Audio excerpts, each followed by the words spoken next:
다 찾으셨으면 한 절씩 교독하겠습니다. 제가 10절 읽습니다. 내가 나가서 적군과 싸울 때에 내 하나님 여호와께서 그들을 내 손에 넘기심으로 내가 그들을 사로잡은 중에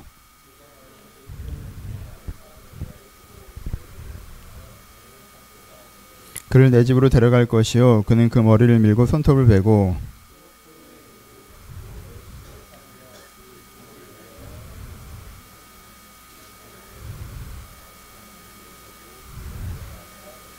아시겠습니다.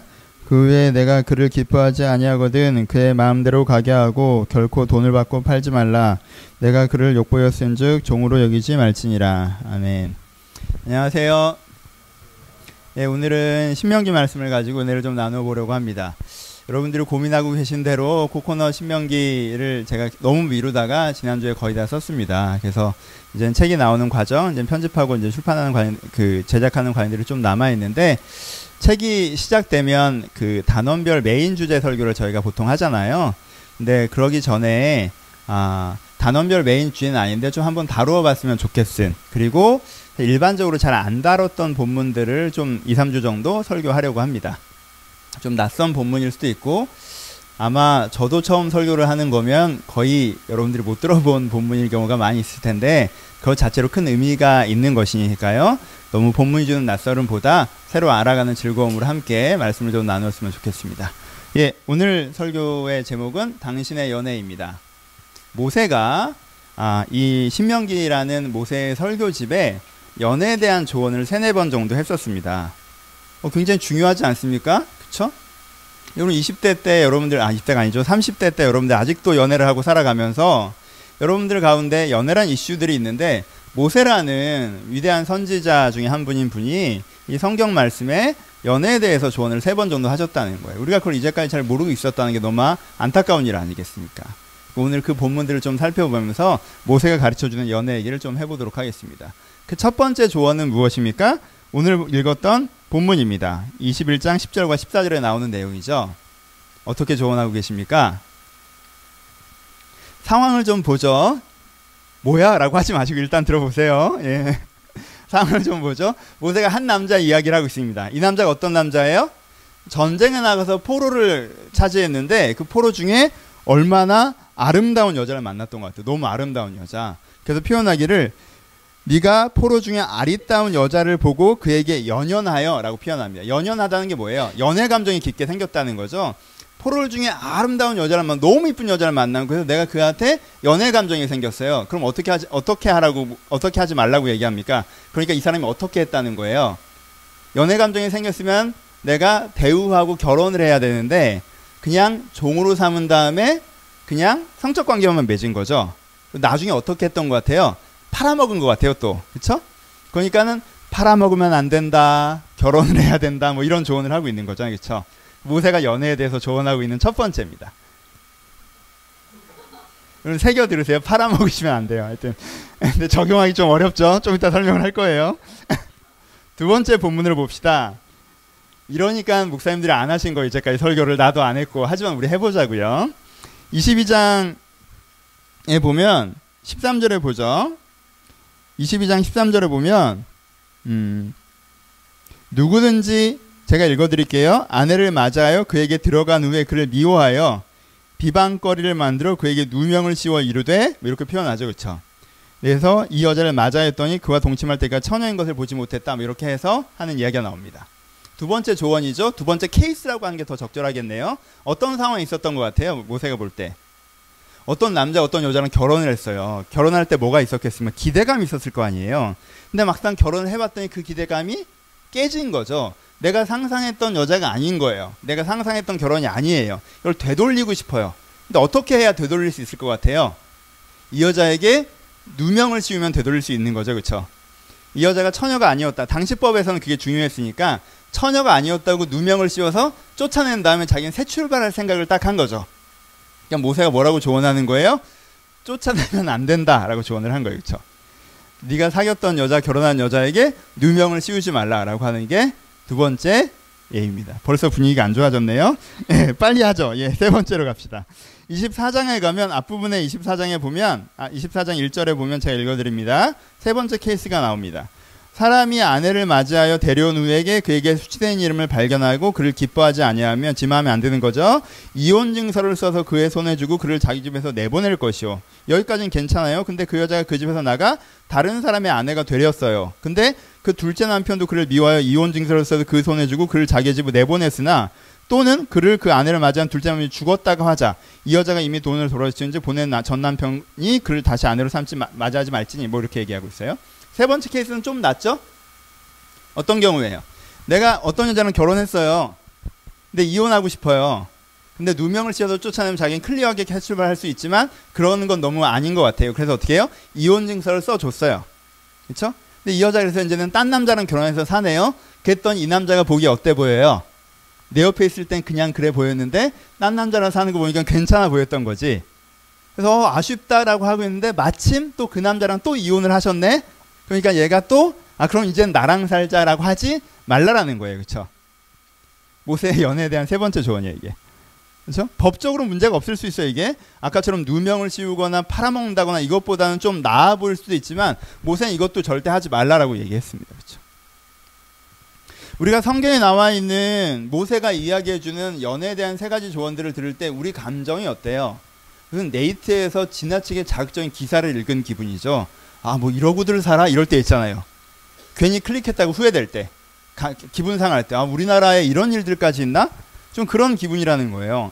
연연하고 아름다움에 심취한 다음에 좀 지나면서 팔아먹었다. 뭐 이런 건 좀 그렇잖아요.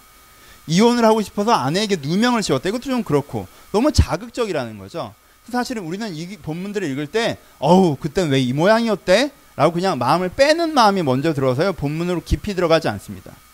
하지만 여러분 생각해 보십시오. 그런 사건이 발생했기 때문에 모세가 그 얘기를 하지만 성경이 그 사건의 수준입니까? 아니면 그 당시 세상이 그 사건의 수준이었던 거예요. 그 당시 세상이 그 사건의 수준이었던 거고 하나님께서는 그 사건의 수준에 있는 사람에게도 그런 것이 아니라 이런 것이다라고 하고 싶은 얘기가 있으신 거죠. 그렇죠? 그럼 우리는 그 사건의 자극성에 이 본문을 외면할 것이 아니라 이 사건 속에서 하나님께서 어떤 이야기를 하고 계시는지 우리가 좀 생각해 볼 필요가 있다라는 것입니다. 그러니까 각색을 좀 해봅시다. 포로 이런 건 우리한테 없으니까 시대적 상황 빼고 그리고 그 어떤 상황적인 논리들을 좀 빼고요. 이 등장인물들의 마음이 어떤 마음이었는지 사실 마음을 뭐라고 하는 거니까 성경에서는 마음이 어떤 마음인지 좀 우리가 현대적으로 각색해서 좀 재해석을 해보죠. 해봅시다. 그럼 첫 번째 사람은 어떤 사람이에요? 첫 번째 사람은 상대에게 받고 싶은 건 많은데 주고 싶은 건 없는 사람이죠. 연애를 하는데 저 여자가 너무 아름다워서 내가 연연해요. 너무 아름다워서 떨리고 보면 좋고 내가 너무 그 여자에게 심취해 있어요. 그래서 그 아름다움을 누리고 싶어요. 받고 싶은 건 많아요. 하지만 그것에 상응하는 내가 그 여자를 대응하고 그 여자의 상처를 돌아보고 지금 상처를 돌아보는 장면도 나오잖아요. 그 여자가 다른 것이 더 좋다면 떠나갈 수 있는 기회도 주고 그런 건 없죠. 없어요. 그 여자한테 받고 싶은 것만 많은 거예요. 주고 싶은 건 없습니다. 그럼 이 사람이 줄 때는 어디까지만 줄까요? 내가 받기 위해서 줘야만 하는 것 지점까지만 주는 거죠. 그렇죠? 뭐가 형성돼요? 관계에서 가격이 형성되죠.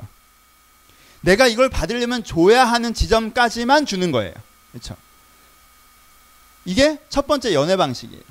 모세가 문제시한. 우리 사이엔 없고 왜 그러고 살았대? 라는 이야기인가요? 우리 사회도 이런 사회라는 걸 대표적으로 보여주는 금원이 있죠. 뭐예요? 잡은 고기에는 미끼를 주지 않는다. 웃으면서 남자들이 하는 이 금원, 이 명언, 명언처럼 쓰잖아요. 이 명언이 정확하게 이런 유형의 연애를 상징합니다. 내가 받고 싶은 게 있어서 너에게 가격을 지불했을 뿐 내가 그걸 받았으면 내가 더 이상 너에게 뭔가 해야 될 것은 없다라고 얘기하는 것이죠. 그치? 남자분들 중에 이런 분들이 꽤 있죠. 퍼센테이지로 따지시면. 가끔 여자분들도 있죠. 동물형 여성분들 이렇게. 내가 너 꼬시려고 했지 너 정신 똑바로 차려 이렇게 하신 경우도 있죠. 두 번째 유형의 사람은 어떤 경우죠? 한 문장으로 정리해보면 상대가 내 기대에 미치지 못했기 때문에 난 함부로 할 권리가 있다라고 생각하는 연애죠. 이 여자랑 결혼할 때 기대가 있었잖아요. 이 여자가 그 기대를 못 미쳤어요. 걔 나한테는 되게 큰 상처고 분노예요. 그러니까 내가 이 여자에게 누명 좀 씌워도 되는 거죠. 이게 두 번째 유형의 연애입니다. 나는 이 남자를 만날 때 이런 기대를 갖고 만났어요. 근데 막상 사귀어보니까 내가 생각했던 것이랑 달라. 그러니까 내 감정은 속은 감정이지만 그 사람은 날 속인 적이 없어요. 그쵸? 근데 나는 마치 그 사람에게 속았다는 듯이 행동하죠. 그래서 그 사람을 공격할 권리를 내가 갖고 있다고 생각합니다. 그래서 함부로 대합니다. 그쵸? 많은 경우에 이런 공격을 하는 사람들이요, 자기가 사랑받지 못한 피해자라고 생각하고요, 그쵸? 자기가 상대방에게 속아 넘어간 피해자라고 생각해요. 하지만 그렇지 않아요. 굉장히 많은 경우 이 사람들은 가해자입니다. 내 기대에 못 미쳤다고 해서 상대를 악으로 규정하고 내가 그를 공격해오게 되는 권리를 갖고 있는 양 행동하죠. 이게 얼마나 독한 얘기인지 아십니까? 내 마음에 들지 않으면 악인이다. 이거야말로 자기가 세상의 주인 아닙니까? 여자분들이 자주 이러세요. 남자는 1번 유형이 많고요, 여자는 2번 유형이 많습니다. 너랑 연애하면 이럴 줄 알았는데 사실 실망했어. 그거는 네가 기대를 높이 해서 그렇지. 난 원래 이런 애였는데. 그리고는 나를 막, 넌 왜 내가 상상하지 않는 그놈이 아니냐, 상상하는 그놈이 아니냐라고 나를 혼내죠. 그럼 나는 어떻게 해야 되지? 어떻게 해야 돼요? 3번은 어떻죠? 3번은 깔끔하죠. 1, 2번처럼 팔아먹거나 뭐 그러지 않아요. 그렇죠? 속이거나 누명을 씌우거나. 3번 깔끔해요. 너 되게 좋아, 결혼하자. 이젠 별로야, 이혼하자. 다시 마음에 들어, 재혼하자. 이젠 좀 별로야, 이혼하자. 내가 매번 법적으로 깔끔하게 처리해 줄게. 난 내 마음 가는 대로 한다. 네가 너무 좋을 땐 네가 너무 좋기 때문에 좋은 마음을 표현해. 근데 네가 널 좋아하는 마음이 싫어졌으니까 난 그렇게 안 하는 거야. 나는 진심이 사라졌는데 이런 껍데기를 지고 있을 생각이 없어. 야, 근데 1년이 지났는데 내가 다시 진심이 생겼다? 저는 되게 항상 진심으로 연애했어요. 항상 진심으로 대했고요. 저는 양다리 건질 적 한 번 없고요. 나는 누군가 사귀고 있는 사람한테 대시한 적도 없어요. 제가 얼마나 건전한 연애를 하는 사람인지 몰라요. 저는 항상 진심으로 좋을 땐 되게 좋아하다가 싫어지면 딱 정리해요. 어떤 연애예요? 자기 하고 싶은 대로 하는 연애죠. 이 연애에 상대방이 있습니까? 그 여자는 이혼하고 싶었대요, 이혼하기 싫었대요. 그 여자는 재혼하고 싶었대요, 재혼하기 싫었대요. 다시 남자를 만나고 싶대요, 만나기 싫대요. 없죠? 내가 좋아진 거, 내가 싫어진 거, 내가 다시 좋아진 거. 자기 마음대로 하는 연애입니다. 자기가 쿨하다고 생각하고 자기가 정당하다고 생각하지만 이 사람도 이기적인 앞에 두 유형의 사람과 다를 바 없습니다. 그렇죠? 세 가지를 모아볼까요? 어떻게 됩니까? 1번의 남자, 저 여자 너무 아름다워, 저 여자랑 함께하고 싶어라는 1번과 2번의 여자, 이 남자랑 결혼하면 내 기대가 충족될 거라는 여자가 함께 만나 결혼했습니다. 그렇죠? 그 다음에 무슨 일이 벌어질까요? 1번은 이제 결혼을 했으니까 자기가 할 도리가 있어요, 없죠? 있어요, 없어요? 없죠? 결혼했어요. 벌써 사귀려고 내가 그렇게 했던 거지. 이미 사귀는데 내가 결혼하려고 그렇게 했던 건 결혼했는데 뭘 하겠어요? 1번은 아무것도 안 합니다. 그럼 2번 어떻죠? 자기의 기대에 못 미치죠. 그러니까 얘를 그냥 둬요, 그냥 두지 않아요. 그냥 두지 않죠. 태워요. 깨죠. 볶고. 그렇죠? 그러면 1번은 어떻게 돼요? 불편하잖아요. 엄청 불편해요. 그럼 뭐가 밀려와요? 후회가 밀려오죠. 그렇죠? 2번은 뭐가 밀려요? 실망감이 밀려오죠. 그러니까 둘이 어떤 권리를 얻어요? 자기의 마음대로 할 권리를 얻죠. 그래서 2, 3년 정도 들들 볶다가 3년 차부터 자기 멋대로 살기 시작하죠. 되게 재밌지 않아요? 5,000년 전에도 이러고 살았나 봐. 지금도 그러고들 계시고. 여러분, 이게 얼마나 타격을 주는지 아시죠? 여러분, 1번에게 당한 사람은요, 저 사람이 날 진심으로 아껴주는 줄 알았더니 그냥 나에게 원하는 걸 얻으려고 그랬던 거야 라고 하잖아요. 그러면요, 내가요 돈을 사기당했으면 괜찮아, 시간을 사기당했으면 괜찮아, 이건 인생을 사기당하는 거잖아요. 그 여자의 분노가 상상이 돼요? 인생을 사기당하는 거라고요. 그러면서도 농담이냐, 나 너 사기친 거야 이러면서 웃으면서 얘기한단 말이야. 잡은 고기에 미끼 주는 거 마냥 이런 얘기를 웃으면서요. 그거 되게 죽여버리고 싶은 거예요, 여러분. 그렇지 않아요? 내 인생을 사기친 거예요. 반대로. 난 이 여자를 진짜 사랑해서 나름대로 내 최선을 다하고 있어요. 근데 이 여자는 뭐라고 해요? 모자라다는 거예요. 내 기대에 못 미친다는 거예요. 네 인생 때문에 너 때문에 내 인생이 망가졌다는 거예요. 마음에 안 든다는 거예요. 그러잖아요. 그럼 그 남자는 어떤 감정을 느낄 것 같아요? 그 남자는 존재를 부정당하는 감정을 느껴요. 내 최선을 들였는데 그 최선 때문에 내 인생이 망가졌다고 얘기한단 말이야. 그렇잖아. 그럼 그 남자가 느끼는 거절감은 어떤 거냔 말이에요. 여러분, 서로가 그렇게 찌르는데 그 관계가 남아납니까? 남아날 수가 없죠. 연애에 대한 얘기만 그런가요? 변주되죠. 연애뿐만이 아닙니다. 부모 자식 관계에서 이런 부분들이 나타나죠. 부모가 아이를 비난합니다. 왜요? 내 기대에 미치지 못했다고 애가 뭔가 잘못한 것처럼 애를 깨죠. 아니, 내가 기대에 미치지 못한 건 애가 잘못한 게 아니에요. 애를 깹니다. 자녀들은 가만히 있나요? 왜 내가 생각하는 이상적인 부모가 아니냐고 부모를 공격하죠. 부모가 마치 뭘 잘못한 것처럼. 부모가 잘못한 게 아니잖아요. 아기를 갖고 날 공격한 게 아니란 말이에요. 부모님 성격이 그 정도가 한계고 부모님 재정이 그 정도가 한계예요. 부모님 따낸 최선을 다한 거예요.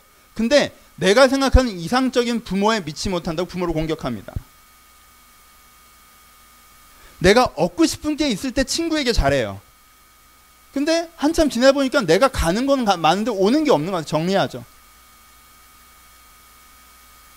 내가 얻고 싶은 게 있어도 동료한테 잘해요. 하지만 가는 거 있는데 오는 게 적다고 싶으면 이유가 없죠. 직장에서는 마찬가지죠. 내 부하예요. 근데 내 기대에 못 미쳤어요. 그럼 내가 걔를 막 거의 죽여버리죠. 그리고 권리가 나한테 있는 것처럼. 그래도 돼요? 사람이 사람한테? 내 상사예요. 내 기대에 못 미쳐서 엄청 쉽죠. 그래도 돼요? 사람이 사람한테? 같이 얼굴 보는 사이에?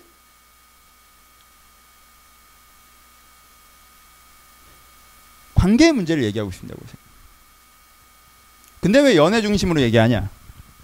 여러분, 보편적인 사람이 그나마 이타적인 사랑이라는 걸 배울 수 있는 기회가 연애예요. 그쵸? 굉장히 못돼 처먹은 놈이 그래도 사랑이라는 거에 대해서 한번 생각해 볼 수 있는 기회가 연애예요. 근데 그 연애마저 이기적으로 하면요, 그는요 사랑이라는 걸 배울 기회 자체가 정말 없는 거예요. 그리고요 걔는 정말 못된 거예요. 왜 너무 독하게 얘기했나? 연애마저도 내가 뭔가 얻고 싶고 내 기대를 충족시켜주고 싶고 내 마음대로 하려고 하는 거 못돼 먹은 거예요.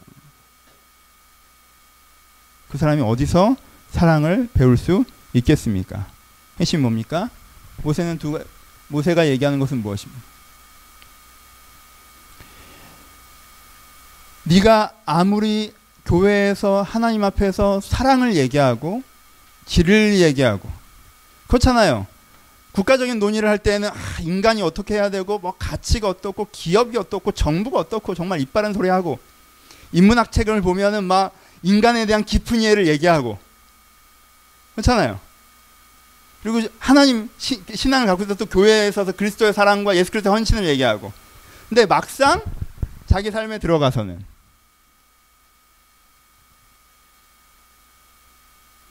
구체적으로 좀 해볼까요? 여러분 직장 상사인데요. 사회도 되게 존경받는 CEO예요. 대안적인 사회를 만들고 뭐 이런 기업들을 하신대요. 그래서 막 기사에도 나오고 그래. 근데 그 상사가 진짜 성질이 개야. 사무실만 들어와서 지 마음에 안 들면 사람 완전 태워. 그럼 그 직장 부하 직원이 그 상사에 대해서 어떻게 생각했어요? 아유 저게 진짜 무슨 이빠른 소리. 막 회사 홈페이지 들어가면 막 분노가 치밀어 오를걸? 걔가 인터뷰한 거 보면 정말 아우 막 이렇게 저 사람 어떻게 까발리 그러지 않겠어요? 우리 엄마가 내 성적이 마음에 안 들고 나를 사람 취급도 안 해. 그리고 아버지가 돈 많이 못 벌어온다고 막 맨날 볶아. 근데 교회 가서는 새가족부야. 그래서 막 새로운 분들 오시면 막 너무 막 사랑 많고 그래서 엄마 친구들이나 막 칭찬해. 니네 엄마는 정말 좋다. 그럼 막 미쳐버리겠죠 막. 어디서 고발하고 싶고 내부자들이 되고 싶고 막 이 불의를 타파하고 싶고 그렇지 않겠어요? 얘를 내 친구인데 누구나 칭찬하고 다녀. 얘를 다 성품도 좋고 대안적인 삶을 살고 있고 봉사활동도 많이 하고 성실하게 살아가는 좋은 친구라고 다 좋게 얘기해. 근데 나만 알아. 얘 연애 정말 개같이 하는 거. 파는 것도 아니고 잠깐 만나다 버리고 잠깐 만나다 버리고 꼬셔갖고 좀 이렇게 하고. 그러면 내가 보기에 아 그래 얘는 좋은 애지. 연애를 좀 자유분방하게 하는 거 이렇게 생각해요? 아니요. 얘 알면 개야 이러지 않아요? 그러잖아요. 무슨 정의가 내려져요? 여러분 여러분들 관계 디테일에 당위적인 기준이 적용되지 않으면요 여러분들 그냥 가식적인 사람이에요.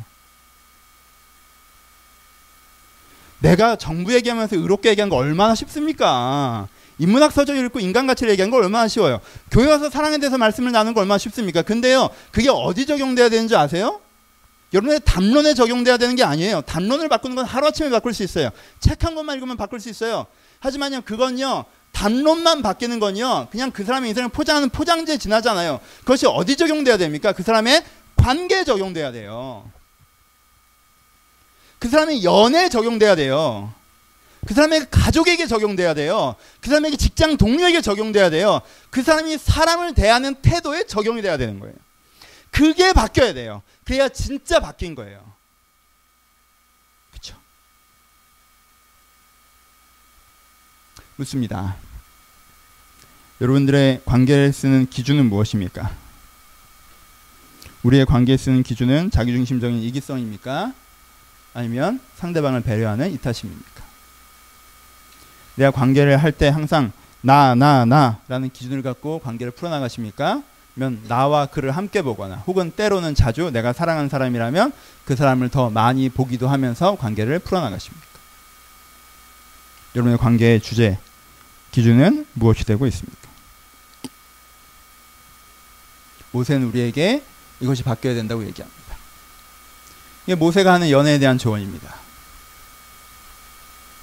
네가 얻기 위해서 그 사람의 마음을 사지 말고 내가 값을 치르고 샀으니 되었다라고 얘기하지 말고 네 기대에 못 미쳤다고 해서 네가 사기당한 양 그를 박살내지 말고 네 마음대로 하면서 그게 사랑인 양 얘기하지 말고 그럼 어떻게 하라고 모세는 얘기하고 있죠? 한 단어를 먼저 골라봅시다. 여러분 관계를 건강하게 만들기 위해서 여러분의 관계를 변화시키기 위해서 여러분들 해야 되는 첫 출발은 뭐냐면요 내가 이 사람을 아낀다라는 마음을 기억하는 거예요. 그게 첫 출발이에요. 내가 부모님이 내 기대에 못 미칠지 모르겠지만 부모님을 아껴요. 그쵸? 내가 내 자녀가 내 기대에 못 미치지 못겠지만 내가 내 자녀를 아껴요. 내 애인이 내 부인이 내 기대에 못 미칠지 모르고 내 생각이 안 맞을지 모르고 내가 그에게 해주는 게 귀찮을지 모르겠지만 내가 아껴요. 그 마음에서 출발하는 거예요. 그쵸? 연애하시는 분들 그 아끼는 마음이 있잖아요. 그 아끼는 마음에서 출발한 거잖아요. 오래 연애를 했기 때문에 결혼을 하셔도 그 아끼는 마음이 잊혀졌을지 모르겠지만 사실 그 아낌 때문에 출발하신 거잖아요. 그렇죠? 그게 없이 출발하셨어요? 설마? 막 기대 갖고 뭔가 뭐 그 아름다움에 연연해서 출발하셨습니까? 그런 케이스면 여기 안 나온 케이스예요. 그러니까 그건 뭐 알아서들 하셔야 돼요. 헤어져. 왜 그러고 만나? 아니면 다시 아끼기로 결단을 하든가. 그렇죠? 뭔가 계기가 있어야죠. 아끼는 마음으로 출발하는 거 그렇죠? 내가 그 사람을 아껴요. 내가 내 동료를, 내 가족을, 내 애인을 아낍니다. 그게 내 첫 단추여야 돼요. 저 사람이 나한테 이걸 해주겠지?가 첫 단추가 되는 모든 관계는 무너집니다. 내가 저를 아낀다가 내 관계의 첫 단추가 되는 거예요. 그럼 그 다음 단계가 어디로 갑니까? 첫 번째 본문에 나왔던 거죠. 여러분 지금 우리한테는 적용이 잘 안 되지만요. 상상을 해보세요. 그 고대 사회에요. 여자는 가축 취급 받았어요. 포로는 더 가축 취급 받았습니다. 그래서요. 여러분 19세기까지만 해도요. 부끄러운 과거지만 미국 사회에서 흑인인 노예를요. 성적 대상으로 삼는 게 만연한 문화이기도 했어요. 심지어. 이게 해결된 게요. 100년, 200년도 되지 않았어요. 신분제가 있을 때 나보다 신분이 낮은 사람에 대해서 성적 대상으로 삼는 건 일반적인 문화였습니다. 그 당시. 근데 그런 사회에서 지금 어떻게 하라고 했어요? 모세가? 그렇게 살아왔던 사람들에게 네가 널 진짜 사랑하잖아? 그럼 네가 맨 먼저 해야 되는 게 뭐냐면 맨 먼저 해야 되는 게 그 사람을 먼저 나랑 사귀는 거랑 말고랑 상관없어요. 먼저 종에서 해방시켜줘야 돼요. 그쵸? 나랑 안 사귀어도 가고 싶으면 가는 거예요. 그리고 그가 받던 상처를 치유할 수 있는 공간과 시간을 주라고 했어요. 그쵸? 그리고 나서 내가 그에게 나 괜찮겠냐고 얘기하는 거예요. 지금 무슨 얘기를 하고 있어요? 두 번째, 내가 아끼잖아요. 그럼 두 번째, 돌봐야 돼요. 이게 사랑입니다. 사랑이 이중성이 있어요. 돌봄을 받고 싶은 마음도 있고 돌보고 싶은 마음도 있어요. 그렇죠? 사랑에는요, 그가 날 안아주기를 바라는 마음도 있지만 내가 그를 안아주고 싶은 마음도 있어요. 그렇잖아요. 매번 안기고만 시키세요? 아니죠. 안아주고도 싶죠. 사랑에는 두 가지 마음이 같이 있는 거예요. 근데요, 두 가지 마음에서 어떤 마음이 내가 가야 되는 원웨이냐면요, 나는 안아주고 싶은 마음으로 가는 거예요. 그럼 저도 안아주고 싶은 마음으로 오면 우리가 서로 안아주는 관계가 되는 거예요. 둘 다 안으라고 이렇게 어깨를 들이밀면 안 된다는 거예요. 내가 돌보는 마음으로 가는 거예요. 그렇죠? 내가 이 사람의 정서와 환경과 아픔에 대해서 내가 돌보는 마음으로 가는 게 두 번째라는 거예요. 세 번째, 그 다음 본문에서 뭐라고 얘기하시죠? 실망했어요. 하지만 여전히 품어야 된다고 하시죠. 그렇죠? 여러분, 상대방의 단점에 부딪힐 때가 있습니다. 그렇죠? 상대방의 단점에 부딪힐 때가 있어요. 근데 사랑한다는 건요, 그 부딪히는 걸 안고 사는 거예요. 여러분들 이미 해봤잖아요. 단점 다 있으시잖아요. 그거 안고 살잖아. 여러분들의 단점 때문에 불편하잖아요. 얼마나 힘들어요. 상대방 단점보다 내 단점 때문에 훨씬 힘들거든, 사실 인생이. 내 단점 때문에 얼마나 힘듭니까? 아, 내가 또 이랬고, 아, 내가 다 마음에 안 해. 근데 여러분, 그 단점을 갖고 나를 볶으면 내가 어떻게 돼요? 자기 비하로 가죠. 체념으로 가죠. 포기로 가죠. 그렇죠? 마찬가지예요. 그렇게 가면 안 되기 때문에 내가 그냥 내 단점을 안고 사는 거예요. 이런 장점도 있지만 이런 단점도 있지만 이런 장점도 있잖아 하고 내가 나를 안고 사는 거란 말이에요. 그렇죠? 그러니까 그 사람이랑 내가 사랑하는 관계잖아요. 그럼 단점을 안고 사는 거예요. 엄마의 단점을 안고 사는 거고, 아버지의 단점을 안고 사는 거고, 내 배우자의 단점을 안고 사는 거고, 내 자녀의 단점을 안고 사는 거예요. 그냥 그 단점을 같이 살아가는 거예요. 그 단점이 있다고 해서 이 관계가 흔들리지 않습니다. 그냥 그 단점은 단점이에요. 포용이죠. 수용입니다. 세 번째는 뭐예요? 지속성이죠. 내가 그러고 싶을 때만 하는 것이 아니라 내가 그러고 싶을 때나 그러고 싶지 않을 때나, 그러고 싶거나 그러고 싶지 않은 건 내 감정에 지나지 않고 내 진심은 그를 아끼는 거니까 내가 감정에 자꾸 흔들리지 않고 그를 아끼는 진심대로 움직여 나가는 것이 네 번째 우리 가운데 있어야 되는 것입니다. 내가 그 사람을 아낀다는 진심을 기억하고 내가 그를 돌보고자 하는 걸 기억하고 일정한 단점을 품고 가는 게 인상이라는 걸 깨달으며 항상 그 진심을 잃어버리지 않으려고 할 때, 내가 이런 마음으로 사랑할 수 있는 사람일 때, 그리고 상대도 나에게 그럴 때 그 둘은 사랑하는 거예요. 그게 연애입니다. 모세가 얘기하는. 그게 당신의 연애가 돼야 되는 거고. 그게 진짜 연애예요. 나는 그런 마음으로 사랑하는데 상대방은 나한테 그렇지 않아. 그건 뭐예요? 사역이에요. 목회라고 하는 거예요. 그게. 연애에서 목회를 하시면 안 돼요. 에? 나만 그렇다. 그건 아니지. 그건 상대방이 나를 소비하는 건데. 그 영혼을 아껴서 아가페적으로 돌보실 생각이 아니시라면 그건 아닌 거죠. 근데 내가 그렇고 그도 그럴 때, 가족끼리도 사실은 사역해요? 아니죠. 가족은 함께 가는 거죠. 나도 그렇고 그도 그럴 때. 그래서 내가 그러면서 그에게도 그러기를 요청하실 때 관계가 그렇게 만들어져 가는 거예요. 여러분 오해하지 마세요. 나 혼자 계속 그래야 된다는 얘기가 아니에요. 하지만 나는 그러지 않으면서 그에게 나한테 그렇게 해달라고 요청하는 것도 더 말이 안 되죠. 내가 그렇게 해나가면서 그도 나한테 그렇게 해주기를 요청하는 거예요. 그럴 때 그 관계가 그렇게 세워져 가는 것입니다. 마무리합시다. 우리는 이거 되게 어려워해요. 왜냐하면 우리는 좀 상대적으로 뭐라고 할까? 당위가 많다고 해야 되나요? 여러분들의 시대, 우리의 시대가. 그러니까 사람이라고 하는 건 개인적 자아와 관계적 자아와 사회적 자아를 갖고 살아가는데, 이 시대에는 개인적 자아와 사회적 자아에서의 당위가 되게 많아요. 그렇잖아요. 여러분들 자신을 어떻게 만들어가야 된다, 이게 되게 많단 말이야. 그치? 그리고 사회적으로 어떻게 살아야 된다는 당위도 되게 많아요.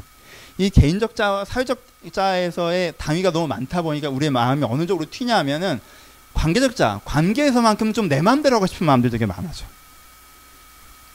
그래서 관계에서도 지금 설교한 것처럼 악겸을 기억하고 돌보고 이런 당위를 얘기하면 확 답답해. 약간 확 부담스러워. 왜요? 1번과 3번에서도 그렇게 하고 있는데 2번마저 그렇게 하라고 하니까 왠지 숨통이 막히는 느낌이라고 할까? 내면적 자아도 당위적으로 해야 되는데 사회적 자아도 당위적으로 해야 되는 것에서 그렇게 하고 있는데 관계적 자아에 대해서 어떤 당위적으로 해야 된다고 하니까 딱 답답해지는. 그래서 사실 목사님 말씀이 맞아요. 그래서 저는 혼자 살래요. 이렇게 되는. 그렇게 안 할래요. 그렇게 하는 게 힘들어요. 언제 거기까지 에너지를 쏟고 싶지 않아요. 그렇지 않다면 최소한 관계를 좁힐래요. 난 넓은 관계를 맺지 않겠어. 난 3명 정도 그런 관계를 맺고 나머지는 나에게 존재하지 않는다. 뭐 이렇게. 그렇죠? 그런 식으로 해나가시는 거죠. 왜요? 1, 3번에 눌리니까 2번만큼은 좀 그렇게 돼요. 이번에 이런 반발심이 이런 게 생기면 또 어떤 부분이 생기냐면 보상심리처럼 관계를 어떻게 풀어나가냐면 내가 굉장히 괜찮은 사람인데 내 애인한테만큼은 정말 더럽게 정말 내 내면의 바닥을 보여주고 정말 나쁜 짓을 하고 하는데도 이 사람이 나를 수용해주면 이 사람이 나를 진짜 사랑하나 보다 이렇게 생각하려는 패턴이 생겨요. 내가 되게 못되게 해도 이 사람이 나를 품어주면 이 사람이 나에게 진정한 사랑을 갖고 있다 라고 생각하는 경향이 생겨요. 이게 보상심이에요. 다른 데선 당위로 해야 되지만 여기서는 당위로 여기서는 당위로 하지 않고 완전 내 멋대로 해도 저 사람이 다 오케이가 될 때 그럼 나를 사랑하는 거구나라고 생각하는 거예요. 여러분 걔는 슈퍼맨 컴플렉스가 있거나 아니면은 거절하지 못하는 심리 박약이거나 혹은 여러분들이랑 사귀는 게 인생의 소망이라 미쳐있는 애일 수도 있어요. 정신 똑바로 차리셔야 돼요. 야, 내가 이렇게까지 했는데도 받아주네? 나를 정말 사랑한가 보다. 뭐야. 여러분, 제정신 박히고 사랑하는 애들 그거 다 안 받아줘요. 그게 건강한 게 아니잖아. 또 내가 너무 극단적으로 얘기했네. 그거 그렇지 않아요. 여러분들이 사랑해도 받아주는 경우도 있어요. 항상 예외가 있지. 또 너무 갔네. 미안해요. 그런 숭고한 사랑도 있어요. 이런 식의 사랑관을 갖고 있잖아요. 그러면 남자건 여자건 어떻게 됩니까? 남자건 여자건 기다리게 되죠. 누구를? 메시아를. 내가 아무리 내 멋대로 해도 나를 받아주고 용납할 메시아가 필요하잖아요. 그게 여자한텐 백마탄 왕자님이고 남자한텐 구원의 마리아인 거예요. 그렇죠? 내가 완전 개차반처럼 해도 나를 여전히 사랑하는 그 구원의 마리아. 내가 막 아무것도 할 수 없는데 나를 끌어주는 백마탄 왕자님을 기다리는 거죠. 그냥 다들 이렇게 기다리게 되는 거예요. 어디서? 대합실에서. 이 대합실이 미어 터지는 거야. 그거 기다리는 남자들 여자애들이 사실은 지들끼리 사귀어야 되는데 너도 기다리니 나도 기다린다. 잘해봐라 잘해보자 그러고 막 기다리는 거야. 차도 안 오는데. 근데 진짜 내가 짜증나는 게 가끔 차가 와요. 세상은 참 변수가 많아서요. 가끔은 100에 하나 1000에 하나는요. 그런 구원의 여신상 같은 여자를 만나서 완전 애가 인생이 망가졌었는데 여자 잘 만나서 풀리는 애가 있어요. 진짜 여자가 아껴줘서. 그렇죠? 그리고 애가 진짜 문제가 많았는데 남자를 잘 만나서 이렇게 되는 경우가 있어요. 가끔 그런 로또가 하나씩 맞는 게 다른 사람을 로또를 사게 만드는 거야. 그래서 대합실에서 다들 그 로또를 사고 있는 거예요. 자기 차도 오길 기다리면서. 사실 지들끼리 사귀어야 되는데. 여러분 사람 수준이 다 그렇잖아요. 그렇잖아요. 왜? 나 너무 갔어? 미안해. 괜찮아요. 1부 때는 좀 이러지 않았는데 1부 때는 내가 이 설교를 해야 되나 말아야 되나 되게 고민했다. 그래서 확 갔어요. 가정으로 확 넘어갔는데 하여튼 오늘 재밌어 하니까 좀 더 갔네요. 하여튼 생각해봐요. 그 대합실에서 서로 응원하면서 있는 거잖아요. 오지 않는 차를 기다리며. 우리 수준이 비슷하잖아요. 사실은. 거기에 여러분들 나이대 여러분 메시아가 되려면 그 정도로 성숙하려면 지금 50대 중반 정도 되셔야 되는 줄도 있는데 괜찮겠어요? 여러분들 나이대 비슷한 삶의 정황을 걸어온 사람들이 어느 정도의 성숙도를 갖고 있을 것 같아요. 여러분 구원하고 품어주고 다 받아줄 만큼? 글쎄요. 그 사람이 그런 이유는 미성숙한 부분이 어떤 미성숙함의 특징 중에 하나가 아닐까요? 그래서 막상 어느 점이 되면 오히려 그게 나에게 크게 부딪히는 가시가 되지는 않을까요? 여러분 1번과 3번의 억압이 있으니까 2번이 강해지고 2번이 강해지다 보니까 보상심리가 생겨서 나를 다 수용해 주는 자가 나를 사랑하는 자다라는 정의를 갖고 있는 것 자체가 굉장히 큰 비약의 연속이라는 걸 모르시겠습니까? 그 논리가 사랑이랑 상관이 좀 없다는 걸 모르시겠어요? 여러분, 이 사람의 의도는 순수합니다. 왜요? 이 사람의 가장 깊은 의도는 뭐예요? 진정성 있는 관계를 맺고 싶다는 거죠. 일방적으로 매달리고 싶다는 게 이 사람의 진심이 아니에요. 나도 사랑하고 저도 사랑하는 진정성 있는 관계를 맺고 싶다는 게 이 사람의 진심이에요. 이 사람의 진심의 순수함에도 불구하고, 여러분, 내 의도가 좋으니까 다 좋다고 하는 건 되게 이상한 거잖아요. 사회에서 그런 사람 만나면 답답하시죠? 그쵸? 의도가 좋아도 지혜롭게 해야 되는 거잖아요. 그쵸? 그러니까 여러분들 그 의도가 좋으니까 여러분들의 방식도 맞다고 자꾸 생각하지 마시고, 여러분들 그 좋은 의도가 있지만 여러분들이 그런 식으로 보상의 심리와 어떤 억압과 분출의 논리를 거쳐서 나가 막해도 다 받아주는 게 사랑이다라고 정의하고 있는 건 왜곡됐다는 생각을 좀 가지셔야 돼요. 그리고 이 방식에 대해서 변화를 가지셔야 돼요. 내가 누군가를 아끼는 마음이 생겨서, 그렇죠? 혹은 누군가가 나를 아끼는 마음이 생겼다고 해서 출발은 어떤 쪽이든 상관없잖아요. 그래서 내가 그 사람을 아껴가는데 그 사람도 나를 아껴가는 과정, 그 사람이 나를 아끼는데 나도 그를 아끼는 마음이 생겨나는 과정을 통해서 우리가 서로 아끼는 관계가 되어져 가는 것이 진정한 연애여야 되고요. 여러분들 부부 생활해야 됩니다. 그렇죠? 한 걸음 더 나아가서 꼭 지금 성경이 연애에 대한 얘기만 하는 거겠어요? 아니죠. 그게 우리의 가족이어야 돼요. 내가 기대에 못 맞췄다고 공격하는 거나 내 이익만 취하려고 하는 게 아니라 해준 게 뭐가 있냐고 얘기하는 게 아니라 내가 내 가족을 사실 아껴요. 여러분 최근에 뭐였지? 나 이름을 까먹었는데 아버지에 대한 CF 페이스북에 돌아다니던데 보신 적 있으세요? 아버지 영상 보여주니까 뭐 아들들이 막 또 이렇게 울고, 요즘에 그런 정서적인 장난 갖고 자꾸 회사 홍보하는 일들이 많더라고요. 하여튼 근데 그 중심에 부딪혀지는 게 있죠. 아끼는 마음. 그쵸? 가족들한테 그게 있어요. 거기서부터 출발해야 돼요. 내가 내 회사 동료들에서도 모든 사람과 그럴 수는 없지만 여러분 가운데 좋은 관계가 됐다는 사람과 아끼는 마음에서 출발하는 거예요. 여러분 교회 안에서 모든 사람과 그럴 수는 없어요. 하지만 많은 사람과 아끼는 마음에서 출발하셔요. 이렇게 아낌과 돌봄과 그리고 내가 그 사람을 감내하는 수용과 유지, 지속성을 갖고 나아갈 때 내가 손해보는 것 같아요 라고 자꾸 생각하실지 모르겠지만 여러분들이 이렇게 손을 먼저 벌려서 때로는 상처받을 수 있어요. 사역만 할 때도 있죠. 하지만 그거 나쁜 거 아니에요. 누군가 그렇게 사랑해 주는 거. 하지만 걔가 계속 나를 뜯어먹으려고 하면 털어내야겠지만 내가 이렇게 손을 먼저 벌릴 때 누군가 벌리고 있는 그 손과 맞잡을 수 있는 거예요. 나는 그러지 않으면서 누군가 나에게 그려줘야 한다고만 얘기하는 것이 아니라 내 가족들이, 내 동료들이, 내 애인이, 내 친구가 먼저 나에게 그래야 된다고만 얘기하는 것이 아니라 내가 이렇게 손을 벌릴 때 그 손과 맞잡아 갈 수 있는 것입니다. 말씀 마칩시다. 재밌지 않아요? 5,000년 전에도 이러고들 사셨다는 게? 내가 그 5,000년 전의 인류나 비슷한 짓을 계속 하고 있다는 게 슬프지 않습니까? 우리 이걸 좀 넘어서 봅시다. 5,000년 전이나 3,000년 전이나 2,000년이나 아유 남자 여자들은 다 그러고들 있어. 1번의 남자와 2번의 여자가 만나서 3번의 결혼 생활을 하는 거야. 라는 그 반만 년을 이어온 루틴을 좀 넘어서. 자, 우리 평범하게 사는 거 싫어하잖아요. 네?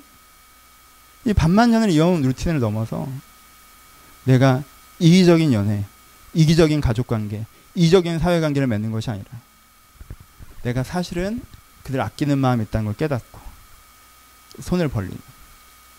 그래서 누군가 나를 볼 때 제 말은 참 그렇게 하는데 사실 되게 이기적인 애야 라고 얘기하는 것이 아니라 아, 쟤는 정말 다른 사람을 돌아보고 사는 애야 라고 알 수 있는 그런 그리스도의 사람이 될 수 있도록 여러분들의 관계에 작은 한 귀퉁이에 하나님의 기준을 적용해 가셨으면 좋겠습니다. 그러면 정말 새로운 삶이 나에게 찾아오는 축복을 누리실 거예요. 담론만 변화시키시면, 목사님 저도 진리를 추구하는 가치에 동의합니다. 사랑이 인류에 대한 대안이라고 생각합니다 라고 담론만 바꾸시면 그 얘기를 할 땐 그런 듯한데 사실 내 삶은 아무것도 안 바뀐 걸 느끼실 거예요. 왜요? 작은 것에 충성된 자가 큰 것에도 충성되기 때문에 그래요. 작은 일에 충성된 자에게 큰 일도 맡기시기 때문에 그렇습니다. 단론 이후에 작은 것에서는 난 싫어. 그래도 난 쟤가 싫어. 난 이래도 이게 싫어. 라고 고집 부리지 않고 거기서 하나님의 기준들을 써가기 시작할 때 여러분들의 관계를 삶을 만져가실 것입니다. 그렇게 하나님의 긍휼을 하나님의 새로 시작하심을 경험하시길 주님의 이름으로 축원합니다. 기도하시겠습니다.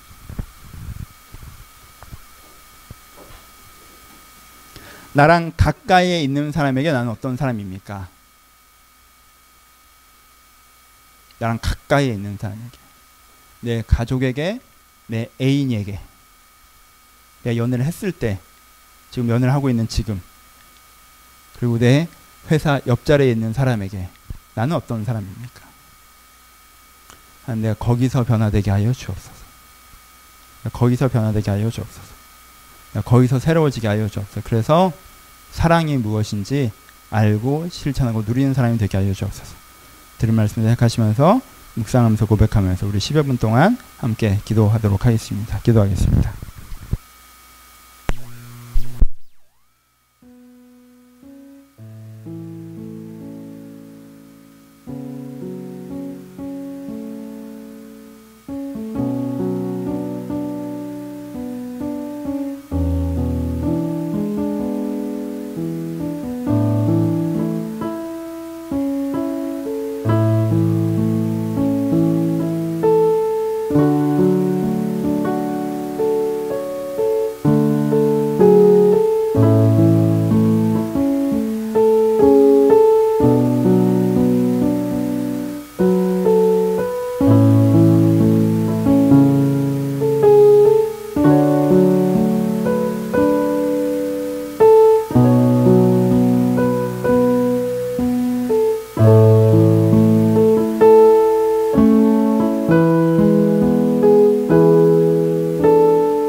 찬양인데 그가 오신 이유 같이 찬양하겠습니다.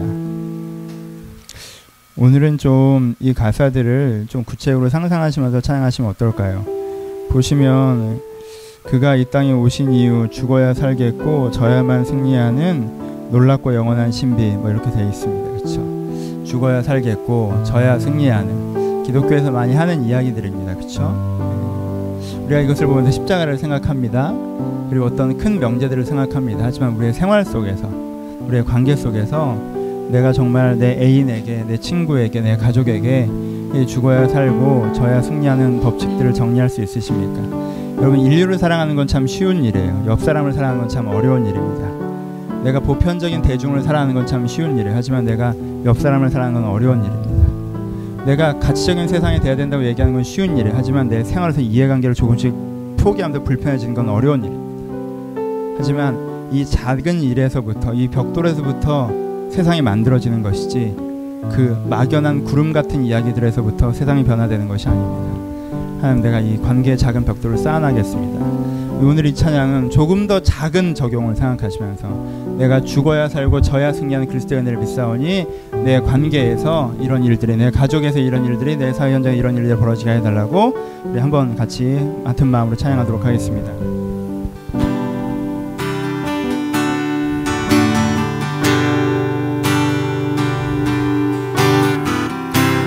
이 세상 가장 아름다운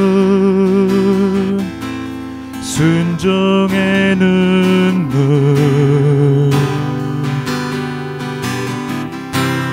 온 세상 다시 빛나게 한 생명의 눈물,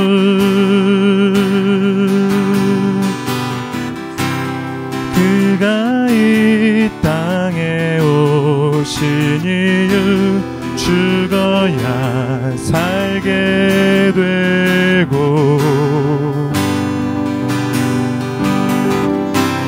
져야만 승리하는 놀랍고 영원한 신비, 지으신 그대로 회복시킨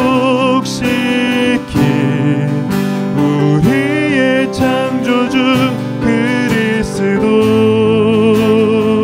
십자가의 길로 아버지 뜻 이루셨네. 그가 이 땅에 오신 이유, 이제 우리에게 맡겨진 그 소망, 그 사랑, 그 생명, 아름답고 눈부신 십자가의 길, 우리가 이 땅에 살아갈 이유. 다시 한번 고백합니다. 이 세상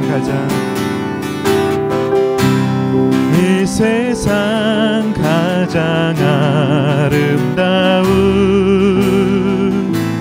순종의 눈물, 온 세상 빛나게 한 생명의 눈물, 그가 이 땅에 오신 이유, 죽어야 살게 되고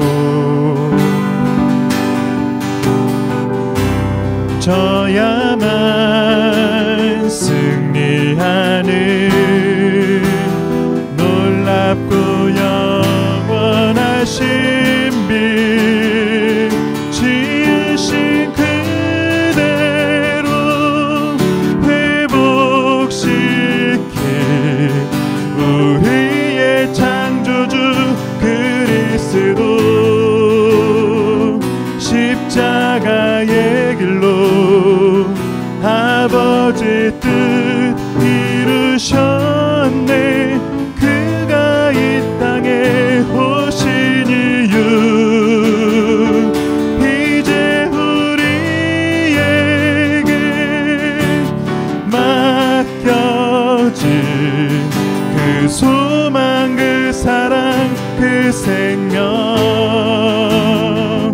아름답고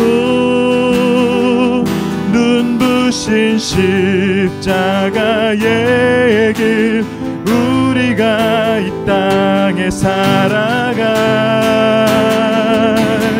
이유 지으신 그대로 지으신 그대로 회복시킨 우리의 창조주 그리스도 십자가의 길로 아버지 뜻 이루셨네.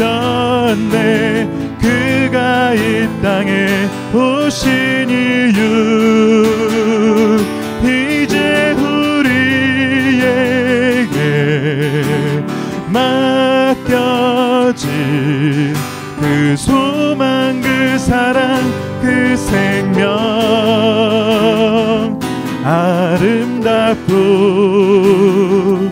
눈부신 십자가의 길 우리가 이 땅에 살아갈 이유. 우리 한 번만 통성을 기도할 때 우리 간구하며 기도합시다. 여러분, 우리가 진짜 원하는 건 건강한 관계가 되는 거예요. 그쵸? 우리가 원하는 건 건강한 관계가 되는 거. 하지만 그게 세상에서 그냥 뚝 떨어지길 바라셔서는 안 돼요. 내가 그 방향으로 움직이기로 결정하셔야 됩니다. 아버지, 내가 건강한 관계를 소원합니다. 내가 진심으로 사랑하는 관계를 소원합니다. 아버지, 내가 그 방향으로 움직이겠습니다. 나에게 그것들을 허락하여 주시옵소서. 이렇게 하나님께 간구하시면 여러분의 관계를 변화시키실 하나님을 기대하시면 우리 한 번만 같이 동서로 기도하기를 소원합니다. 기도하겠습니다. 아버지, 저희가 주저앉아 혼자 있다 울지는 자가 되지 않게 하시고, 나도 이기적이면서 이기적인 자들 가운데 둘러싸여 저희가 세상을 원망하지 않게 하시고, 저희가 그 방향으로 움직이는 사람들이 되게 하여 주옵소서. 저희가 일어나 글로 걸어가는 사람들이 되게 하여 주옵소서. 이 자리에 주저앉아 있으면서 내가 나도 이기적이면서 세상의 이기적임을 원망하고 누군가 나에게 이타적인 해주기를 기대하며 살아가는 어리석은 자가 되지 않게 하시고, 내가 일어나 사실 내가 아끼는 사람들을 향하여서 그 마음들을 표현하며 나가게 하여 주옵소서. 내 아끼는 사람들을 돌보게 하여 주옵소서. 내 아끼는 사람들을 지키게 하여 주옵소서. 그러니까 내가 아끼는 사람들을 돌보며 사랑하며 나아갈 때 그도 나에게 다시 한번 손을 내밀고 우리 함께 손을 붙잡고 서로가 서로를 지키며 사랑하는 것들을 경험할 수 있을 수 있게 축복하여 주옵소서. 아버지, 저희의 연애가 이루어가게 하여 주옵소서. 아버지, 어디에서보다 이기적으로 오히려 나의 함부로함을 받아주는 것들을 사랑이라고 이해하며 사랑하는 자들 없게 하시오며, 아버지, 저희가 여기에서만큼 변함없이 하나님을 기대하며 아주 동일하게 나아가는 것은 그 사람에 대한 변하지 않음을 바라보는 것이 아니라 하나님의 섭리가 변하지 않음을 믿고 내가 돌보며 사랑하며 아끼며 걸어가는 길 가운데 서로 함께 가는 일이 일어날 수 있도록 주여 저희가 내 관계복을 허락하여 주옵소서. 아버지, 주님은 허락하여 주옵소서.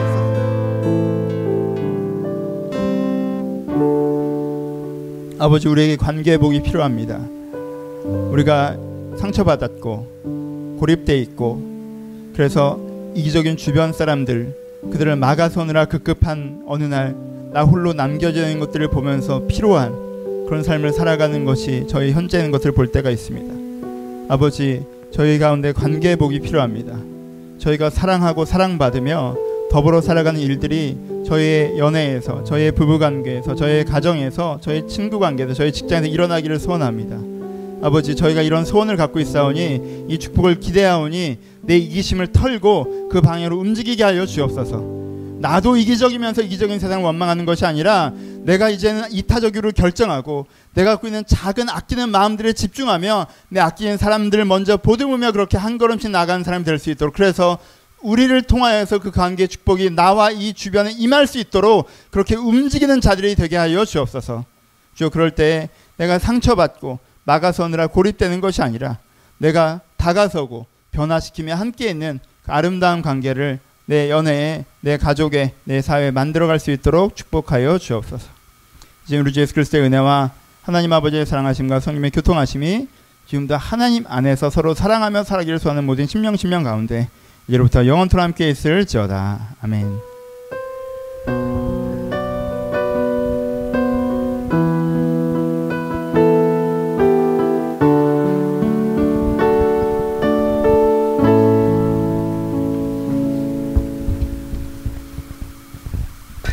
서로 주님께 감사의 박수 나누시겠습니다. 감사합니다. 감사합니다.